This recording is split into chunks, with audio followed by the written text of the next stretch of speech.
handing the whiteboard to George for this episode. Go for it. Thanks, Erica. I have got decades of stories on this one. Let us start from the top.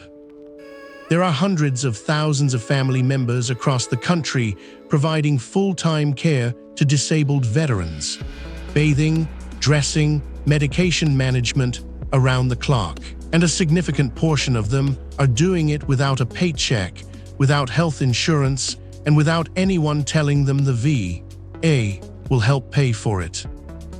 The Program of Comprehensive Assistance for Family Caregivers, PCAFC, is one of the VA's most substantial but least claimed benefits. It pays a monthly stipend, provides free health coverage, and includes paid respite care for qualifying caregivers.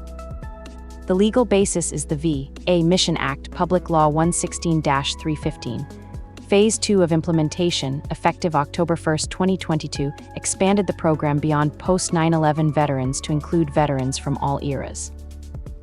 What makes this program unusual is that the benefit goes to the caregiver, not the veteran. The veteran is the one who qualifies the family for the program, but the caregiver is the one receiving the stipend, the health insurance, and the support services. That structure matters. Stay with us, because later in this video, we are going to cover the 3 stipend tiers and what the clinical assessment actually looks at. Those 2 details change how most families approach this application. Quick intros before we jump in. I will be keeping an eye on things from over here. Go ahead. Hey, I'm Liam. I came in skeptical, but now I am genuinely fascinated. Nova here, the data on this is wild. You will see what I mean. Great team, let us get into it. Let us start with the full benefit package, because most families only hear about the stipend and miss everything else the program includes. First, the monthly stipend. The amount is calculated based on the GS 0083 Federal Law Enforcement Pay Scale for the veteran's geographic area. The exact dollar amount depends on the stipend tier. We will cover that in Scene 4, but it is a meaningful monthly payment. George, second, health coverage. The primary family caregiver receives CHAMPA health insurance at no cost.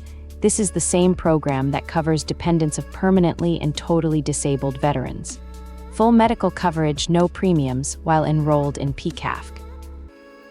Third, respite care. The VA provides up to 30 days per year of paid respite care, meaning someone else comes in to care for the veteran while the primary caregiver takes a break. This can be inpatient respite at a VA facility or in-home respite. That 30-day respite provision is something most caregivers never use because they do not know it exists. Think of it as paid time off that the caregiver has earned through their work, but has to request and schedule through their VA caregiver coordinators. The program also includes mental health services for the caregiver, a caregiver peer support mentor program, travel reimbursement when caring for the veteran at VA appointments, and access to caregiver education and training. Under 38 U.S.C. Chapter 17, Section 1761 through 1763, these benefits are not discretionary.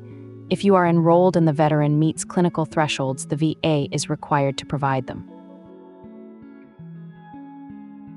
The veteran must meet 2 eligibility gates to qualify the family for PCAFC. First, the injury gate. Second, the need for care gate. Both must pass. On the injury side, the veteran must have a serious injury incurred or aggravated in the line of duty. That includes physical injury, traumatic brain injury, psychological trauma, or other mental disorders. The injury does not have to be combat-related. The regulations define serious injury under 38 Code of Federal Regulations 3.9602. The key phrase is that the injury must have rendered the veteran unable to perform self-care without caregiver assistance. On the need for care side, the veteran must need personal care services for at least one activity of daily living: feeding, bathing, dressing, attending to personal hygiene, or adjustment of prosthetic or orthopedic devices. Or the veteran must need supervision due to neurological, psychological, or cognitive conditions. That supervision clause is important. A veteran with severe PTSD or TBI who cannot safely be left alone qualifies even if they can technically dress themselves. The supervision requirement captures the full picture of serious neurological conditions. On the ERA question, post-9/11 veterans became eligible under Phase 1 of the Mission Act in October 2020. Pre-9/11 veterans, including Vietnam, Korea, and World War II veterans, became eligible under Phase 2 in October 2022. All ERAs are now included. Now the caregiver side. The primary family caregiver must be at least 18 years old and must be a family member or someone who lives with the veteran or is willing to live with the veteran during the period of care. NOVA, the program design, is intentional. The caregiver does not have to be a legal family member, a close friend or partner who functions like family qualifies, but they cannot be receiving payment for the same care from another government program, like Medicaid. There are 3 stipend tiers. Tier 1 is the baseline. Tier 2 pays more because the veteran needs a higher level of care. Tier 3 is the highest level for veterans with the most complex care needs. Think of the 3 tiers like labor grades in a union contract. The more skilled and intensive the work, the higher the pay grade. The VA assessment is essentially deciding which pay grade your situation qualifies for. The tier determination happens during the clinical assessment. A VA care team visits the home or conducts a thorough evaluation. They assess how many ADLs the veteran needs help with, the supervision requirements, and the complexity of the medical care involved. One veteran can have 1 primary family caregiver and up to 3 secondary family caregivers. Secondary caregivers do not receive the stipend or CHAMPA, but they do receive training and certain support services. The structure allows the primary caregiver to rotate help without losing the benefit. And here is what most families ask. Can a spouse, adult child, sibling, or parent be the caregiver? Yes to all of those. The program is designed for people who are functionally family, whatever the legal paperwork says. The relationship type is not the disqualifier. Receiving other government payment for the same care is the main disqualifier. The application is VA, Form 10-10CG. The veteran and the caregiver both complete the form together and submit it as a joint application. This is not separate filings, it is one joint form.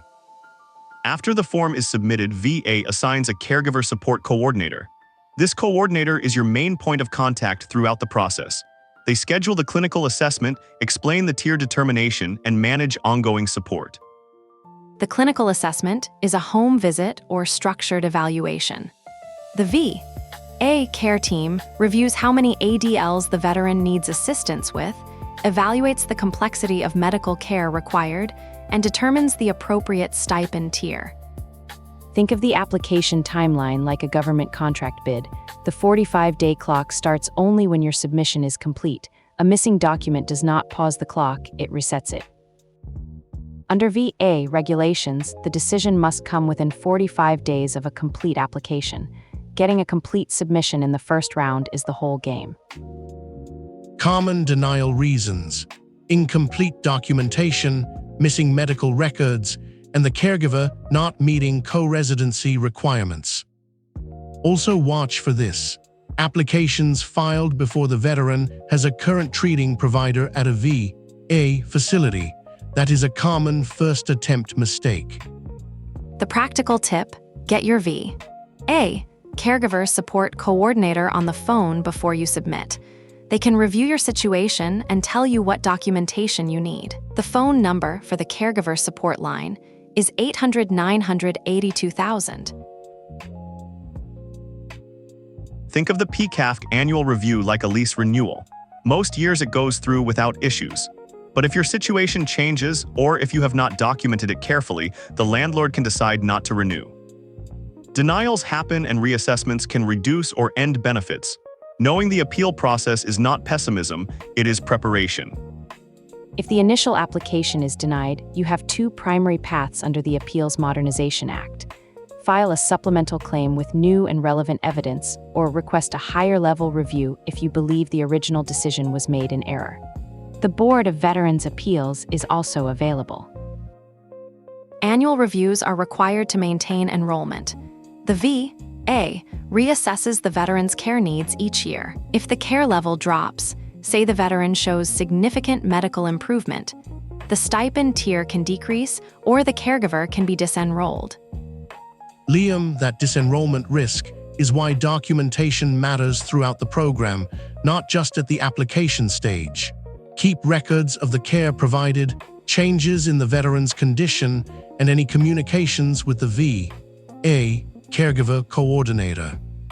One overlooked resource is the Caregiver Support Program Peer Support Mentor Program. Caregivers who are already enrolled can request a peer mentor, someone in a similar situation who can advise on the program, appeals, and what to expect at annual reviews. Drop in the comments if you are currently enrolled in PCAFC or if you applied and were denied. Tell us what the experience was like. Your story helps other caregivers know what to expect. Let us land this. The Program of Comprehensive Assistance for Family Caregivers pays qualifying caregivers a tiered monthly stipend, free CHAMPA health coverage, up to 30 days of annual respite care, mental health services, travel reimbursement, and caregiver education. Eligibility requires the veteran to have a serious injury incurred in the line of duty, a need for help with activities of daily living or supervision, and a qualifying caregiver who is 18 or older. All service eras are now eligible as of October 1st, 2022. The connection here is real. This program was built because military families absorb invisible costs every single day. The Mission Act put a price tag on that care and said the VA will pay it. The key is filing the joint application before anyone else does it for you. Here is your action plan. Step 1, call the caregiver support line at 800-982,000 and describe your situation. Step 2, gather the veteran's service records and current VA medical documentation. Step 3, file Form 10-10CG as a joint application. If you forget everything else from this video, remember this. There is a monthly stipend, free health insurance, and 30 days of paid respite care waiting for qualifying caregivers. One joint form opens all of it. Subscribe if you are working through this VA benefits series. Next video, we cover the PACT Act, the largest VA healthcare expansion in decades. Burn Pits, Agent Orange, Camp Lejeune, that is VA Benefits 1.14. Drop in the comments, have you applied for PCAFC or been denied? Tell us your experience. Your story helps other caregivers know what to expect. Theory is nice. Go file something. Stay sharp out there. All right, quiz time. Let's find out what's stuck. Think through each question carefully before you answer. If this video is worth your time, a like and subscribe is worth 2 seconds of yours. We will see you in the next one. Which VA benefit does the primary family caregiver receive as part of PCAFC enrollment?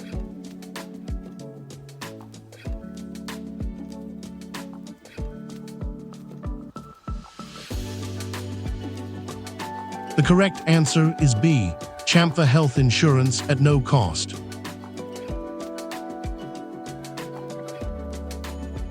Which legislation extended PCAFC eligibility to veterans of all service eras, including Vietnam and World War II veterans?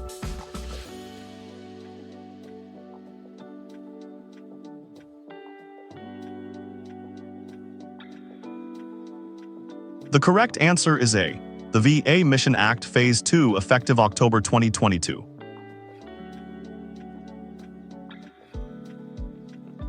What form do the veteran and caregiver submit together to apply for the Program of Comprehensive Assistance for Family Caregivers?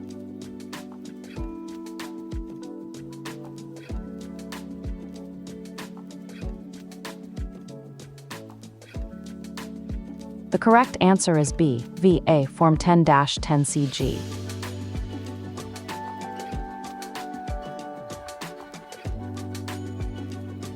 If you are a family caregiver who has been providing care without compensation, that changes today. The program exists. The benefit is real. The application is one joint form. PCAFC is one of the most meaningful things the VA does for military families. The stipend, the CHAMFA, the respite care, these benefits acknowledge the real cost of caregiving, but they only reach families who apply. Verify current stipend rates and tier criteria at va.gov/family-member-benefits. Dollar amounts and program details update. Always confirm with your caregiver support coordinator before making financial plans. Subscribe and stay with us.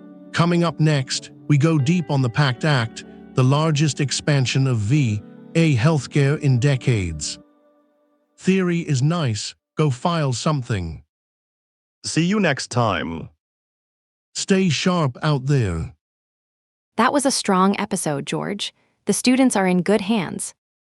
Professor Erica, signing off.